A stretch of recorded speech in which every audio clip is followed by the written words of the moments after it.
am very grateful that despite your very busy schedule, you made time to appear before us. Let me first ask you that in one of your hearings at the House of Representatives, where particularly the insertions have been discussed, I remember Representative Egay Erice and yourself were asking that Representative Elizalde Co be invited in order for him to shed light on the issues being taken up in that hearing. Am I correct, sir? Yes, Your Honor. Nako po. And this came up after former Secretary Manny Bonoan told the committee that he does not know where, or he does not know the persons responsible in putting the insertions during the BICAM conference. Is that correct? Your Honor, can I clarify that statement? Yes, please. Ganito po yung nangyari dyan. No? So nagsimula, ang una nag-interpellate ay si Congressman Erice. So sabi ni Congressman Erice, nung sa dulo na, sabi niya kay Secretary Bonoan, alam niyo ba kung ano yung amount na nadadagdag sa departamento pagdating sa BICAM? Ang sagot ni Secretary Bonoan at the time was that hindi namin alam dahil hindi naman kami part ng BICAM. Makikita na lang namin yan pagdating ng General Appropriations Act. So yun po yung pinagsimula nun. So ang sabi ni Congressman Erice nun, since hindi po alam ni Secretary Bonoan, ang taong dapat tanungin ay si Congressman Saldico. Kaya po siya nagmosyon na kung pwede, imbitahan ng committee si Congressman Saldico at yan po ay tinutulan yung motion niya ni Congressman Benny Abante. Bakit po tinutulan ni Congressman Abante?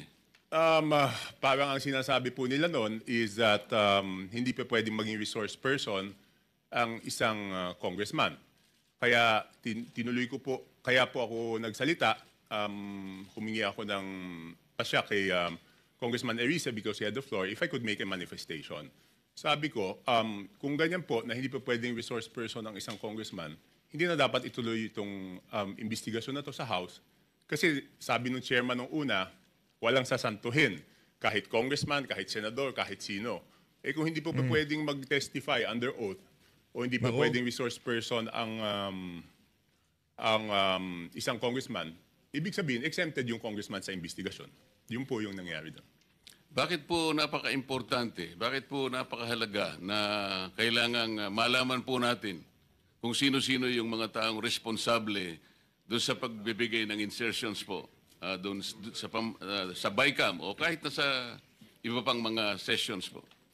Kasi kami po, ako po, hindi ako member ng BICAM, no? So natuklasan na lang namin ito noong, ako nalaman ko lang yan, I think March 24. March 24 ko na lang nalaman na ganun kalaki. Kala natin nung una, PhilHealth lang binawasan, DepEd lang. Later on, natuklasan ko po na yung mga flagship projects ng administrasyon, ipangulong BBM, ibig sabihin po ng flagship projects, yan po yung mga foreign assisted projects, ay tinanggalan po nila ng pondo para maisingit yung mga pondo na gusto nila isingit doon sa BICAM. So kaya po, ako rin, napakahalaga po rin sa akin, na maimbitahan si Congressman Saldico. At doon po sa House of Representatives, meron pong small committee doon pagkatapos ng second reading. So ang pag-insert is not only doon sa BICAM, meron pang insertion doon sa small committee. So since walang makakasagot niyan kung hindi si Congressman Saldico, yun po, request po natin na siya imbitahan. Alam po ba ninyo kung sino-sino yung miyembro ng small committee na binabanggit ninyo? Sa House of Representatives po? Opo. Yes po. Ang chairman po noon is si Congressman Saldico, tapos senior vice chairman ng Committee on Appropriations, majority leader of the 19th Congress, and minority leader of the 19th Congress, Your Honor. Sino po yung vice chair ng appropriations? Senior vice chair si Congresswoman Stella Luz Quimbo po. Sino po yung majority leader? Congressman Manix Delipe po, Your Honor. Minority leader? Congressman Nonoy Libanan po, Your Honor. Sa mga tweets, silang apat po ang nagkukompose ng small committee. Yes, Your Honor. Ang nangyayari po, kasi alam ko rin naman po, dahil nagtagal din naman ako sa mababang kapulungan, kumisan po ay hanggang 3 buwan po nating pinagdidibatihan yung budget. Mag-aaway-away pa nga po kung minsan nga inaabot tayo ng madaling araw. At katapos-tapusan ang sinasabi ninyo ay 4 na tao lang pala ang gagawa ng mga bagay na inyong gusto sanang malaman kung anong nangyari. Tama po kayo, Your Honor. Di ba po, sabi ko nga, magtatalo-talo, magbibigay ng inputs yung mga kasamahan natin. Tapos sa dulo pala, yung 4 na tao lang ang magdidesisyon. At yung Nako. problema po doon sa 4 na tao na yon, at least yung BICAM po, may BICAM report po yun eh. Makikita sa BICAM report kung ano po yung original net budget ng isang departamento, Your Honor. Tapos makikita po kung ano yung dinagdag or binawas, Your Honor, at makikita yung natirang pondo. Ang problema po doon sa small committee, wala pong ano yun. Di ba po, nung unang araw namin ng budget briefing, nandun po si Sec Mina, nandun po si Yusek Cathy, hiningi ko na po yung report ng small committee. Kasi po, di ba, sa rules po natin sa House of Representatives, Section 39, kung di ako nagkakamali, pero baka mali ako, nakasulat po doon na after 7 days after maipasa ang isang batas or 15 days pagkatapos mag-end ng session, dapat po i-file sa archives lahat ng reports tungkol sa isang House bill. So una po ako nagpahanap sa aking staff, Your Honor, ng records doon sa archives. Wala pong mahanap. Kaya nung first day ng budget briefing, hiningi ko po. Wala din sila, hanggang ngayon, wala po silang binibigay. So ibig sabihin, sabi ko, kung walang record yan, ang sigurado nakakaalam po niyan, Your Honor, is si Congressman Saldico. Bago po tayo magpatuloy, let me acknowledge the presence of Senator Sherwin Gatchalian. Wala po kayong nakita sa archive o ayaw po nilang ipakita? Hindi po kasi yung archives, alam niyo naman po, Your Honor, yung archives natin sa House of Representatives, napakagaling po nun. Kahit yung deliberations ng 1987 Constitution, hanapin niyo po doon. Lahat, transcript, journal, kompleto po yun. Yun, wala talaga. At noong tinanong ko po, noon yung COMSEC, hindi po sila makasagot kung nasaan. Ang sabi ko nga, pa-email na lang sa akin, ang tagal na po noon, hindi in-email, so wala po talaga yun. At imposible naman na walang nakakaalam noon. Alam po ninyo, meron po nga tayong tuntunin sa House of Representatives kahit na po yung kopya ng enrolled bill. May 3 kopya po dapat na nandun po dapat sa opisina ng Secretary General. Sinubukan ko rin po sanang manghiram nun kung meron pero hindi rin po nila naipakikita. Pero ganito po, so ayaw po nila talagang payagan na maimbita si Representative Saldico. Meron bang pagkakataon na kahit paano nakita nyo rin po kung sino talaga ang may kagagawan ng mga insertions doon sa BICAM? Hindi po. Ang ginawa ko po, Your Honor, is nag-research na po ako kung sino po yung gumawa ng insertions. Paano po kayo nag-research? Ganito po. Okay, mahaba po yung history niyan, Your Honor. To be very blunt about it, di ba po, nung nabawasan ng flagship projects, yung Pangulo, nung nakita niya po doon sa Sagaan na nawala yung kanyang malalaking proyekto, yung flagship projects ng gobyerno, naghanap na po siya kung saan napunta yon. So wala po ako nung unang meeting, pero I think nagkaroon ng meeting, ang dinig ko noong January, tinanong po yung Senate President, si Senate President Escudero at tinanong po si Speaker Martin Romualdez, hiningi yung listahan noong mga insertions doon sa budget. Ang pagkaalam ko, ulitin ko, wala po ako nung unang meeting, si Senate President Escudero, binigay po yung listahan ng Senate amendments, no? Doon 3 days after the meeting. Nung tinawag po ako sa pagpupulong noong March 24, nalaman ko po na wala pang binibigay yung House of Representatives at that time, in March 24. Kaya po ako nasama sa meeting na yon is para hingin na sa House of Representatives yung listahan noong mga insertions ng House of Representatives naman. So kaya lang po ako napasok dun sa usapan na yon noong March 24. March 24, 2025 was the first meeting. So dahil nga po sa paghahangad ninyo na malaman kung ano-ano yung mga insertions, kanino napunta at sino yung may kagagawan, paano po nyo eventually nalaman kung talagang nalaman ninyo? Hindi, ganito po, Your Honor. So March 24, paglabas ko doon, kasi nagmamadali na no si Secretary Bunoan eh. Kasi ang worry niya po noon, March 29, mag-election ban po, di ba? So hindi maa-award, hindi mapapagawa yung projects. At pag hindi po napagawa yung projects, apektado po yung buong ekonomiya natin, di ba po? So paglabas ko, tinawagan ko po si Congressman J.J. Suarez. Kasi sabi sa akin doon sa meeting na yon na since wala na si Saldico, ang kumakausap na lang sa mga department secretaries ay si Congressman J.J. Suarez. So ang ginawa ko po, Your Honor, tinawagan ko siya, hiningi ko po yung listahan ng insertions. Pero nagtagal po bago po nila naibigay sa akin. I think 3 batches bago po nila naibigay sa akin yung kompletong listahan po nung sa House of Representatives. Sumakat po ay kinausap nyo si Congressman J.J. Suarez. Nagbigay naman po ba siya ng impormasyon na inyong hinihingi? Tinawagan ko po. Nung una, nagpabigay siya ng hard copy. Sabi ko, paano ko naman hahanapin to? Hard copy. Pero nagtagal eh. Checking ko lang po kung anong date niya binigay. Basta hindi kaagad. Tapos, ang nangyari po noon, binigay rin in 3 tranches. Una, nagbigay ng isang batch. Pangalawa, nagbigay ng isang batch. Tapos yung isang batch na tagalan. So sabi ko, hindi ko po ma-check kung at hindi ko masasubmit sa executive branch kung hindi kompleto. So later on, napilitan namin silang ibigay yung kompletong listahan, Your Honor. Ano po ang nakita ninyo nung ibigay nila ang kompletong listahan sa inyo? Hindi, ginawa ko lang, Your Honor, is pinagkumpara ko po yung di ba po, admittedly, lahat naman po kaming congressman, pag nakita yung NEP, ang natural na tendency naman hihingi ng extra para sa aming distrito. Okay? So susulat po kami. At least ako sumusulat ako. So siyempre, nung binigay sa akin yung listahan, ang unang naisip ko noon, ang una ko pong naisip is, kung ikaw, congressman, hihingi ka para doon sa distrito mo. Hindi ka naman hihingi para sa ibang distrito. So minatch-match ko po yung data. Ang haba doon, hindi ko alam kung gaano karami. Ang una kong ginawa, kasi wala naman nakasulat na congressman doon. Ang nakasulat yung district. So para malaman ko yung congressman, hihingi ko po kay Yusek Katib. Pinadala ko sa kanya yung file, and she can confirm this, she is here. Sabi ko, Yusek, pakiisa-isa mo nga, lagyan mo kung sino yung congressman kasi gusto ko i-compare yung proponent tsaka yung congressional district. Kung congressional district, hindi ko naman kabisado kung sino yung congressman doon eh. So ang sabi ko sa kanya, pakilagay mo yung pangalan ng congressman. So binalik niya po sa akin. Pagkatapos noon, sabi ko po kay Congressman Suarez, ikaw naman, ilagay mo yung pangalan ng proponent. Sabi niya, bakit kailangan yung proponent? Kailangan siyempre malaman kung sino yung nag-request.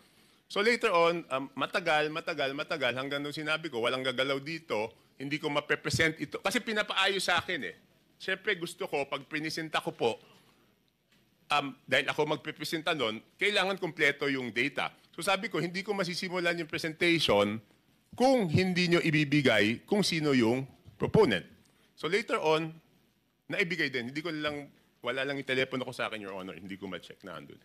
So makatwid, naibigay naman sa iyo ni Yusek Cathy Cabral kung ano-anong mga distrito yon. Yes po, Your Honor. At naibigay naman sa iyo ni Congressman J.J. Suarez kung sino yung proponents doon sa mga distrito. Yes, pero nagtagal po. Nagtagal. Kaya ngayon po, pwede ba niyong sabihin sa amin kung ano ang napansin ninyo kung ang pag-uusapan ay yung mga distrito at yung mga proponents na nagbigay o naglagay doon sa mga distrito na yon? Ano yung unusual na napansin ninyo kung meron man? Your Honor, ang una ko pong ginawa, siyempre ako po yung magpipresenta. Ayoko naman na ako magpipresenta tapos mali pala yung data na pipresenta ko. So ang una ko pong chinek, Your Honor, is yung kasi di ba sa BICAM, may nadagdag naman talaga po doon sa navotas. Okay? Yun nga, ini-issue sa akin, insertion yun. Hindi ako makakapag-insert, Your Honor. Kasi ako po ay hindi membro ng BICAM. So pwede lang po ako mag-request kung ano man yung pumasok doon sa BICAM, yun amyenda na pinayagan ng BICAM. Okay? Opo. So, para hindi ako mapahiya, ang una kong chinek is kung tama yung pumasok Sa ilang distrito? Hindi, yung sa akin muna. Yun nga po, sa distrito niyo. Kasi alam ko po kung magkano yung nadagdag sa akin sa BICAM. Tumama naman po. Tumama, kasi ang request ko noon is 1.1 o 1.2. Ang pumasok po galing sa House of Representatives na request is 529 at meron po galing sa Senate na 121 po yata. Pero yung sa Senate is all classrooms po yon. So nung tumama na, sabi ko, since tama yung sa akin na nadagdag doon sa aking NEP, kumpiyansa ako na tama yung records. So ginawa ko po, pinesent ko na po. Ano po yung nakita nyo sa ibang distrito na hindi masyadong, na very unusual? Halimbawa sa dalawang probinsya ng Mindoro. Mindoro Oriental at saka Mindoro Occidental. Because I'm going to take advantage of the presence of the good governor of Mindoro Oriental. Kaya ko lang po tinatanong. With no offense meant, Your Honor, kay Gov. Dolor and to my fellow congressmen, ng district congressmen, ang una ko pong napansin doon is lumobo yung dalawang Mindoro, isang Oriental, isang Occidental. Ang NEP po nila is something between 1.5, sabihin na natin para safe ako, hindi lumampas ng 2.5 yung, but I have the figures, Your Honor, kaya lang para lang mabilis po tayo, Your Honor. Hindi lumampas ng 2.5 yung NEP nila, pero ang GAA po nila is, magkano ba? 20 billion. So, nagulat ako, sabi ko, in fairness doon sa mga district congressmen, Your Honor, hindi po nila kaya gawin yun. Hindi kayang gawin ng regular congressman na magdagdag. Hindi naman po sila miyembro ng Committee on Appropriations. Parehong first-term congressman po yun. So hindi nila kakayanin magdagdag ng ganun kalaki. Kasi ang hirap po, di ba? In my case, nag-request ako 1.2 billion, ang nabigay lang 569. So paano namang itong congressman na to, makakapagdagdag siya ng ganun kalaki? So sinek ko na po, sino yung naglagay ng mga pondo doon. Sige po. Tapos po, nagulat din ako kasi siyempre makikita ko doon sa proponent tsaka doon sa district congressman. Nagulat po ako na, for example, alam ko po kayo dating party list, Your Honor. Pero may dalawang party list po doon, nasa BICAM lang, hindi ko alam yung sa small committee, ay nadagdagan sila ng 2 billion. Anong party list po? Ako Bicol at Bicol BHW po. Ang alam ko po, Your Honor, ang party list congressman, ang allocation po yata, kung di ako nagkakamali, but I'm sure you know better, is 100 to 150 million lang. Tama po yun. Kapag kayo po ay party list representative, tuwang-tuwa na po kayo pagka nakakuha kayo ng 170 million. So sinasabi po ninyo, dalawang party list yan, 2 billion po yung nakuha. Sa BICAM po. Sa BICAM. So hindi ko na po na-check, Your Honor, yung kasi one-man team to, ako mismo ano nito eh. So, Balikan po natin yung sinabi nyo without any offense meant dun sa representative po dyan sa Mindoro Oriental at saka Mindoro Occidental. Kayo na po ang nagsabi na parang wala naman sila sa kalagayan na manghingi ng ganong kalaki sapagkat hindi naman sila kasing sikat ng isang Toby Chanko. Hindi po. Kung kayo nga po nanghingi ng ganito, kalahati lang ang naibigay. Sabi po nyo kanina, hindi sila lalampas ng at least 2.5B. Pero ano pong nakita ninyo? Naging 20 sa makatwid. Magkano po yung nadagdag? Sangayon po dun sa inyong nakita. 17, ganyan. Di ba? From sabihin mo 2.5 to 20, di 17.5. Tapos ang isang nakita ko po doon, under proponent, nagulat po ako na yung proponent ng mga dagdag sa distrito na to, under BICAM, is si Congressman Saldico, na 13 billion.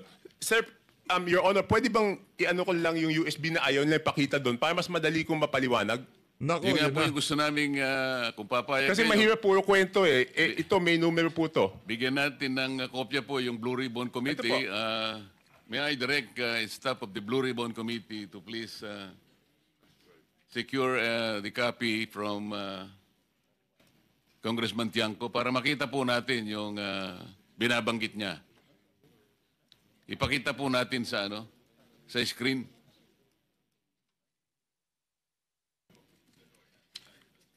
Let me acknowledge also the presence of Senator Rapi Tulfo.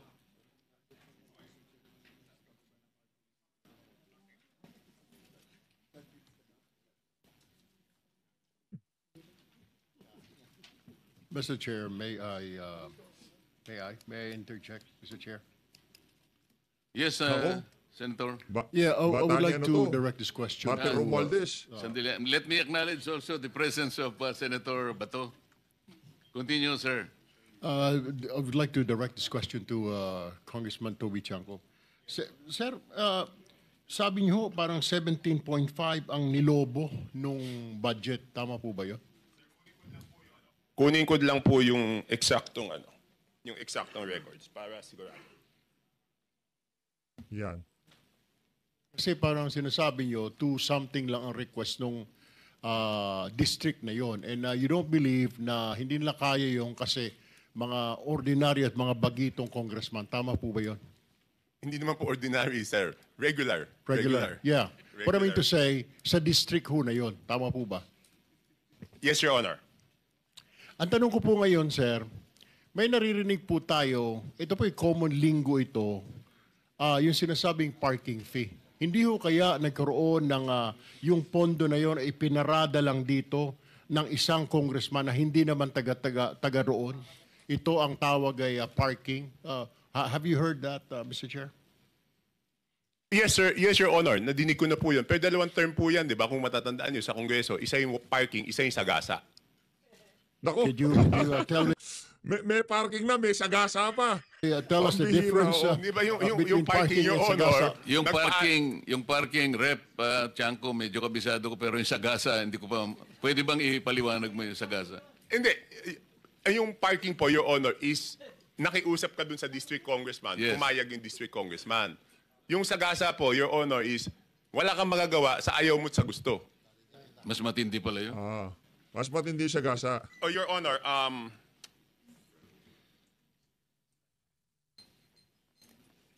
so 2 term po yan, Your Honor. Isang parking, isang... Kasi madidinig mo sa congressman nasagasaan kami. Paano naman kayo nasagasaan? Binatuhan kami ng pondo na hindi naman namin alam.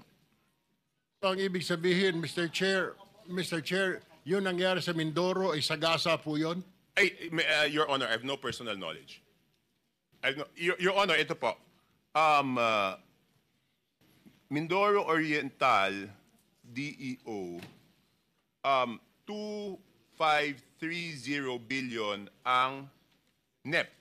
Nandito naman po si Yusecati, pwede niya i-confirm to kung pareho yung records namin. Tapos, ang total budget is 20,999 million. Tapos, yung Mindoro Oriental DEO, 1,508,583,000. Ang GAA po niya is 20,795,429. So nagulat ako nung nakita ko yun, Your Honor. Thank you, In Mr. Chair. both provinces, si Representative Saldico ang nakalagay po na proponent. Hindi, doon po sa kasi ganito po to. Ito na po yung total. Sabi ko nga, hindi ko makikita kung ano yung sa small committee. Ang nakita ko, nung tinitignan ko po yung kay Saldico, next slide please.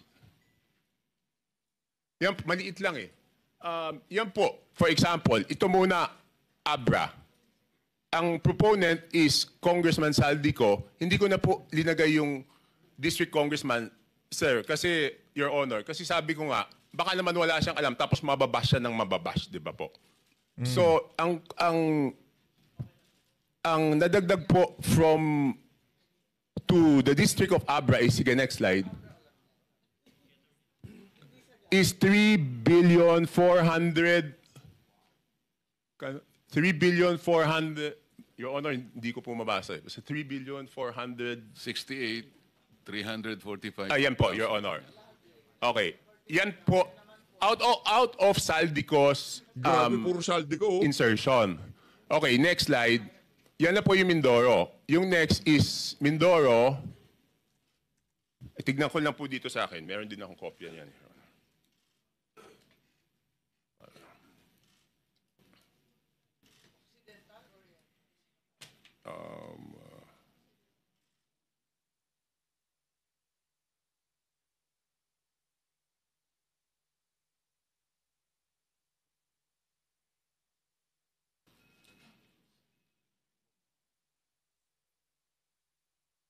Next is Occidental Mindoro, 3.2 billion po yan ang nadagdag. Okay, next is Oriental Mindoro, 3 billion 105 million 759. Next is total po ng Romblon is 620 million. Tapos next po, Bukidnon is 580 million 222,000. I would like to clarify, Your Honor, I will make it clear, hindi po ito district ni Congressman Joe Zubiri. Hindi po. Just to clarify, hindi niya distrito yan. Tapos yan, sunod-sunod na po. Itong Camarines Norte, 550 million. Itong, ano ba yung sumunod? Batangas, 429. Meron pa pala ulit na Mindoro. Hindi ko alam bakit nahiwalay ito. Baka ibang district ito. 400 million. And then Sarangani, 300. So next slide, pag tinotal niyo po, yan, magbabalanse po yan. 13 billion, 803 million, 693 with Congressman Saldico as proponent. And pag tinotal mo yung district, yung subtotal, 13 billion, 803 million, 693,000, Your Honor.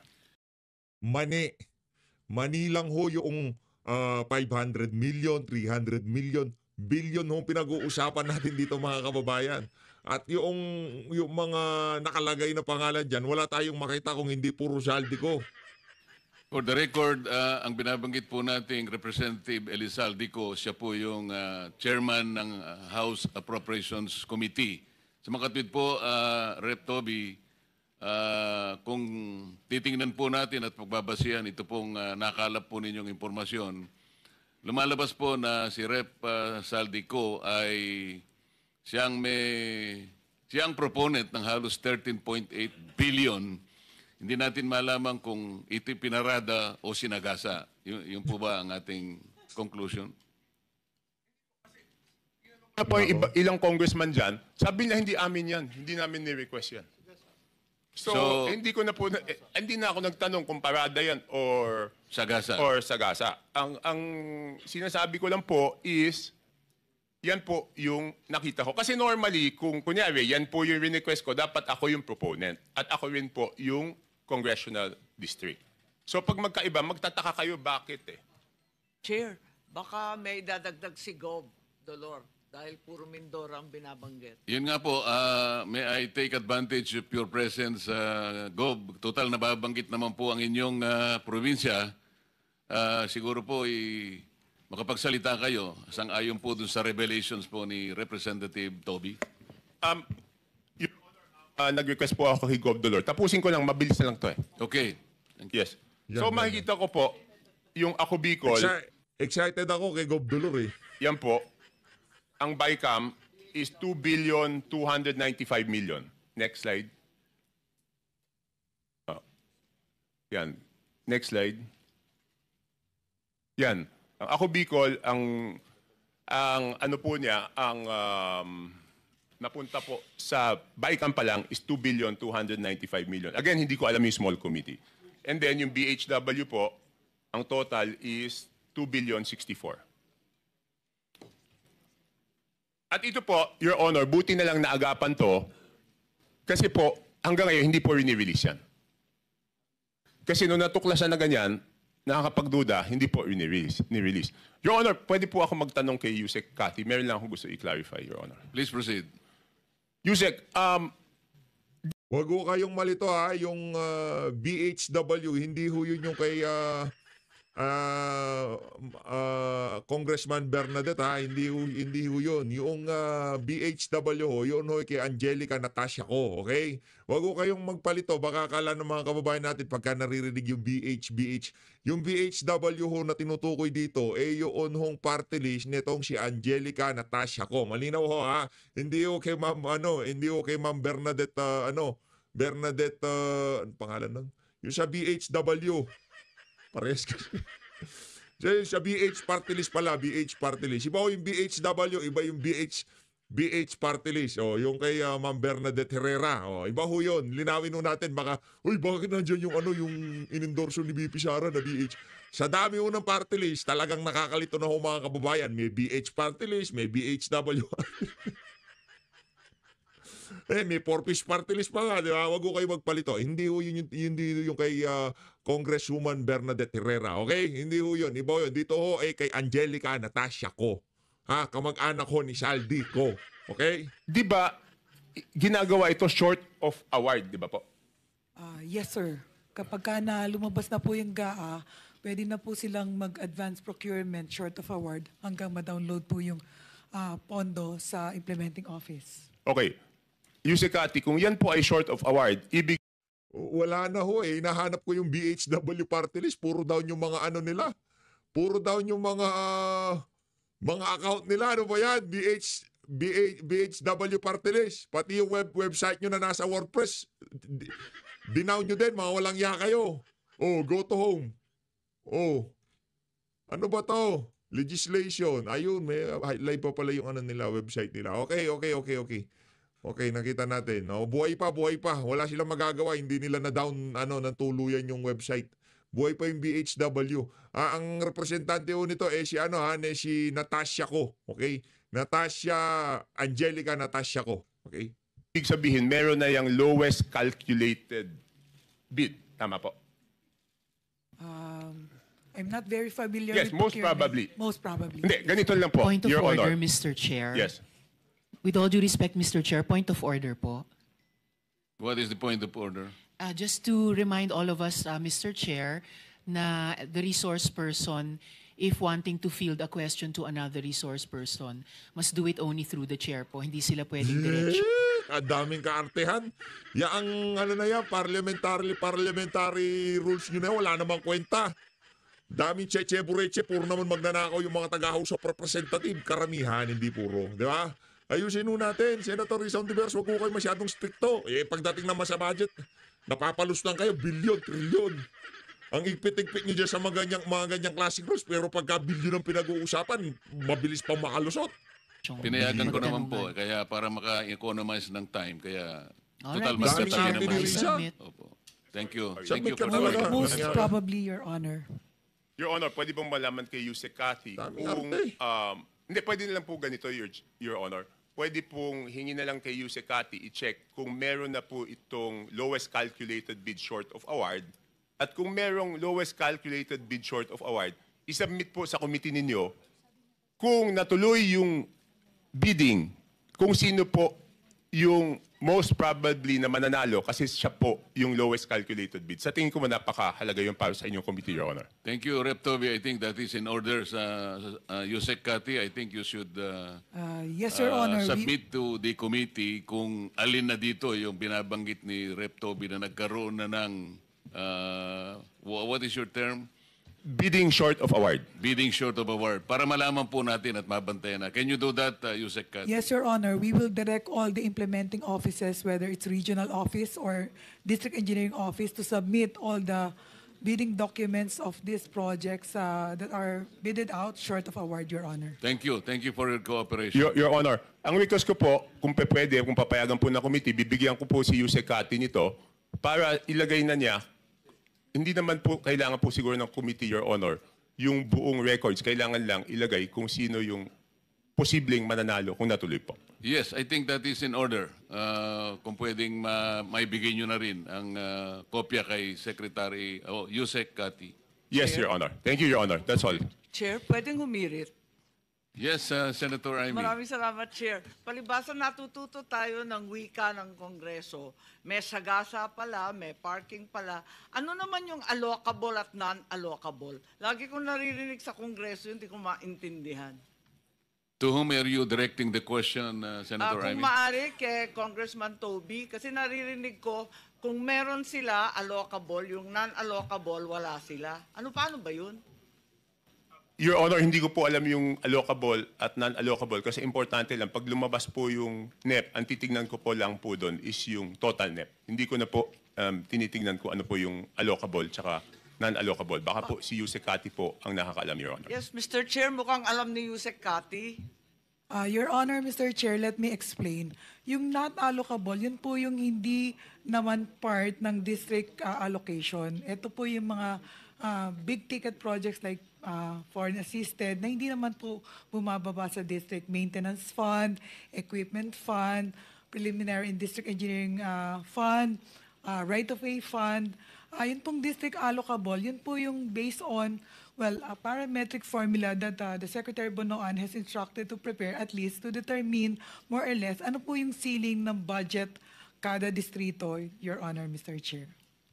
So, sa pagtingin ng district, halimbawa yung district engineer, yung sinasabing allocable, yung kanya na ibibid. Tama po, ba Your yun? Honor. Tapos yung non-allocable, Opo. madalas napupunta sa region o di kaya sa central office. Ganun ba yun? Your Honor, most probably, Your Honor, yes. Hindi po part ng district office yung non-allocable. Okay, thank you. Rep. Toby, siguro doon sa parada at saka sa gasa, doon sa parada malaman natin magkano yung parking fee siguro para sa kaalaman din ng committee. Doon sa sagasa, ano kaya yung ginamit na pang sagasa? Pison kaya o train o kung paano? Kasi kailangan malaman din natin. Your Honor, hindi po ako sumasama sa mga usapang parking, so hindi ko po Opo, alam po namin yun. Baka lang alam po, hindi po ako pumapasok sa pagsisiyasat ninyo ay makatulong naman kung ilan yung mga parking fees po. Sapagkat sinusuri na rin po ito, kaugnay din ng pagtukoy natin sa maanumalyang flood control projects. Your Honor, pasensya na po. It's baka third-hand information, chismis eh. So ayoko naman magsabi ng chismis kung hindi naman yung mismong naparadahan ang magsasabi sa akin na siya'y naparadahan. Ng ganun. Salamat po. Mr. Chair, may itatanong lang ako doon sa bid short of award. Kasi nalilito ako. Ang pagkaalam ko po kasi, only projects that are included in the NEP can undergo pre-procurement.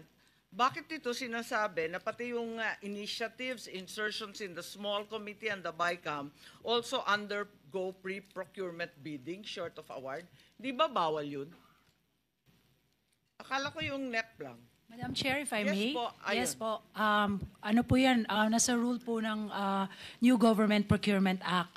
Ang pwede lang pong early procurement. Hindi ko po alam yung term nila na short of bid award. short of award, Ang yeah. meron po tayong term is early procurement early- activities. Ang So ibig yung sabihin po early nun, procurement, ito iba po, pa yun sa pre-procurement yeah, po? ito po yung pwedeng ipabid pag nasa National Expenditure Program na.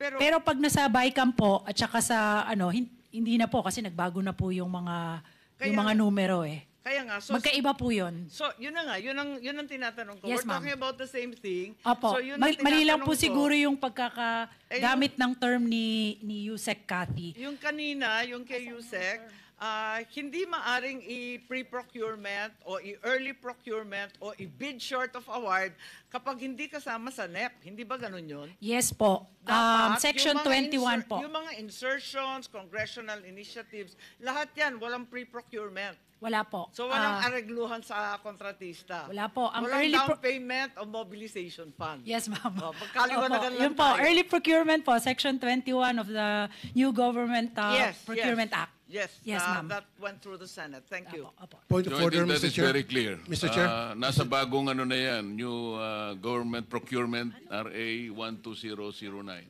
Mr. Chair, point of order, Mr. Chair. I just want to know what is the process of the other colleagues having their time questioning. Kasi kung hindi, wala eh. Kahit na sino sumingit, sorry, no, it's okay. Kahit na sino Sige. sumingit-singit, ito kanina pa, more than half an hour na siya, hindi pa siya nakapagsalita. Siguro naman bigyan natin ng allocation each senators ng time limit o 10 minutes, 10 minutes. Pal, anong magagawa mo? May clarification kaya hindi natatapos ang punto eh. Hayaan nyo lang ho. Mga kaibigan nyo kasi mga ano dito, yung mga Romualdez, di ba kaibigan nyo yon, kayo mga Tulfo? Oh, yan problema. Kasi kung hindi, kanya-kanya tayo, Daming sabog-sabog arte. tayo.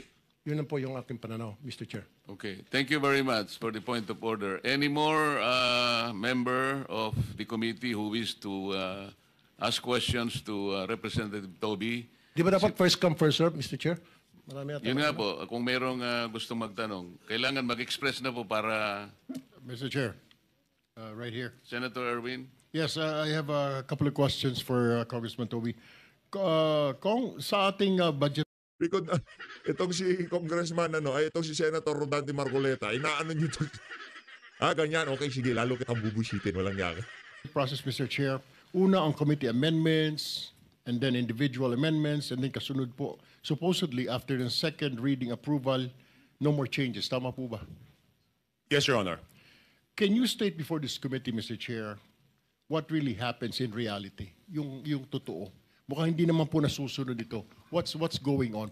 Can you walk us through para maintindihan po ng mga nandito, yung mga nanonood sa atin, what's going on? Kasi dito pumapasok yung mga insertion, nakatakot-takot, Mr. Chair.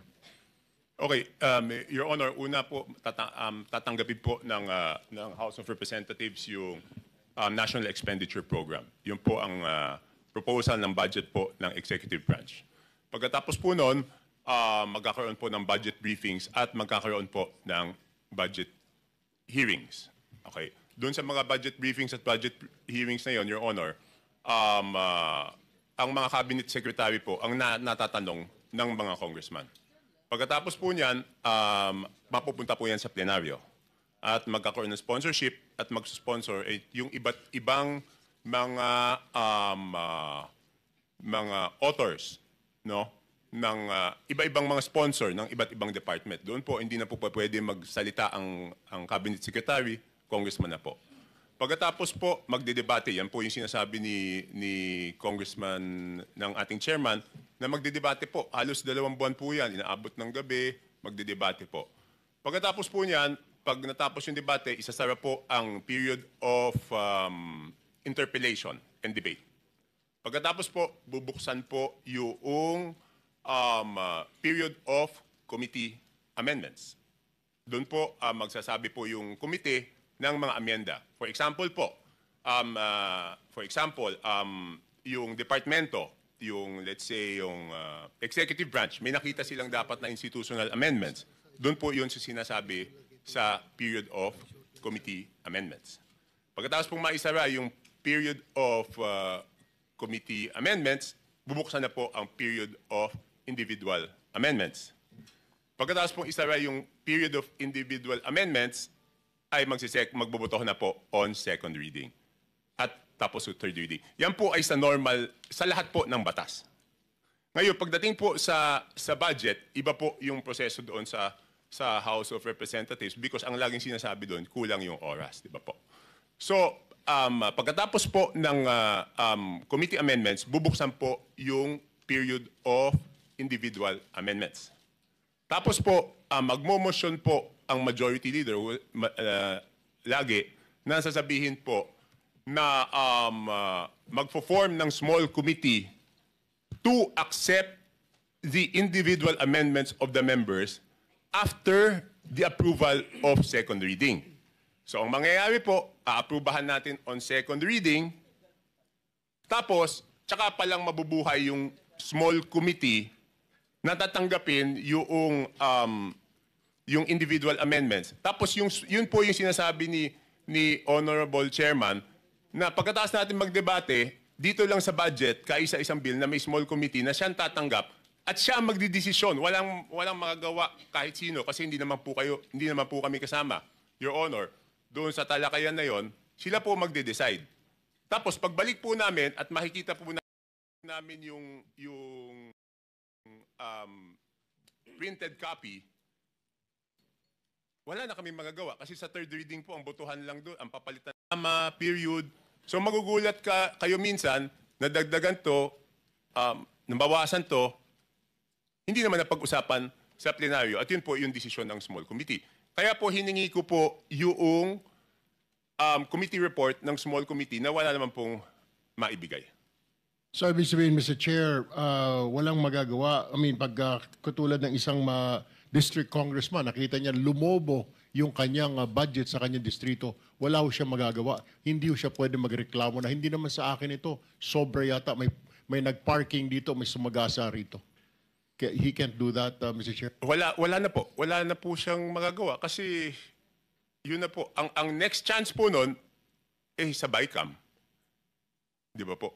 Pero aminin natin, no, kung wala namang kalokohan yung project, Mr. Chair, sino namang congressman ang hindi magpapasalamat na dadagdagan yung distrito mo ng proyekto?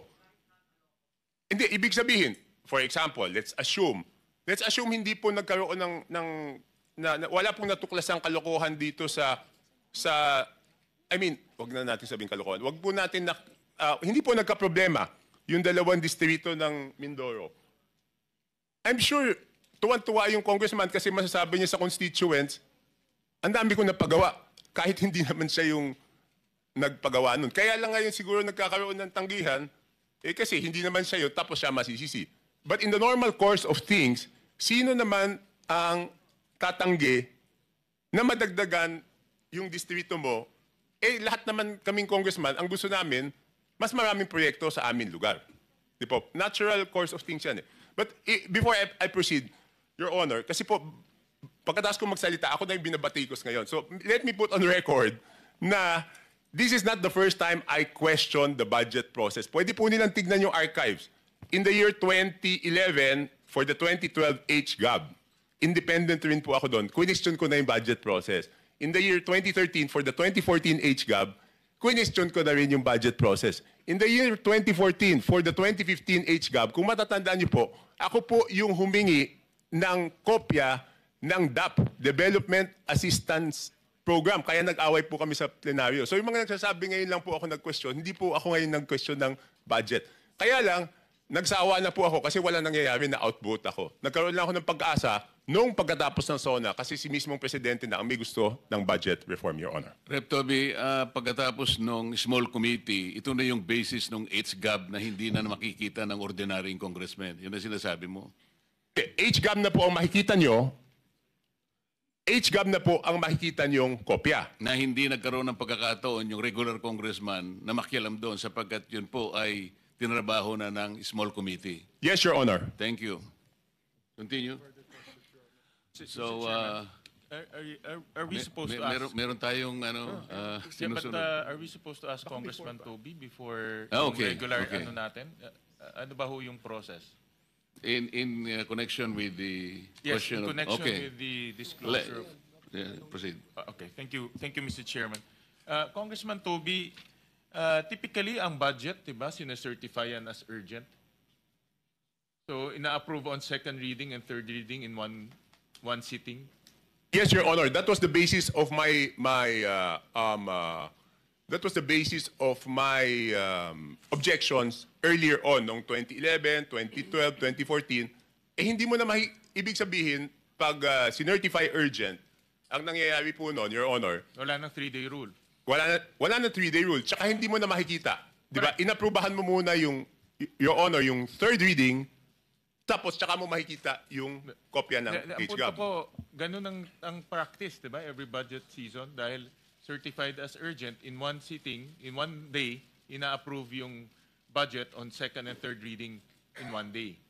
Yes, I don't know if all congresses that I attended kasi nawalan na nga ako ng pag-asa noong after 2015 kasi kahit questioning ko bakit one day, wala naman. I think in one budget season, pinadala naman yung kopya, hindi ko lang alam kung ano year, pero on the same day, since certified urgent, ay aaprubahan. Kaya nga ang naging ko doon, explanation of vote, sabi ko nga doon, and it's in the records of the archives of Congress, Your Honor, sabi ko nga doon, paano naman babasahin yung ganyan kakapal o even hanapin yung in one day? Yeah, but naintindihan ko sa iyo, you're saying na even after the approval on second reading, tapos na period of amendments, di ba? Approval na on second reading, pwede pa mag-amend Yes, Your Honor. We approve on second reading, pero nagbigay kami po, before, Your Honor, before we approve on second reading, binigyan namin ng authority yung small committee na palitan kung ano man yung inapprove on second reading. Hindi, pero pag in-approve on second reading, yun na yun eh.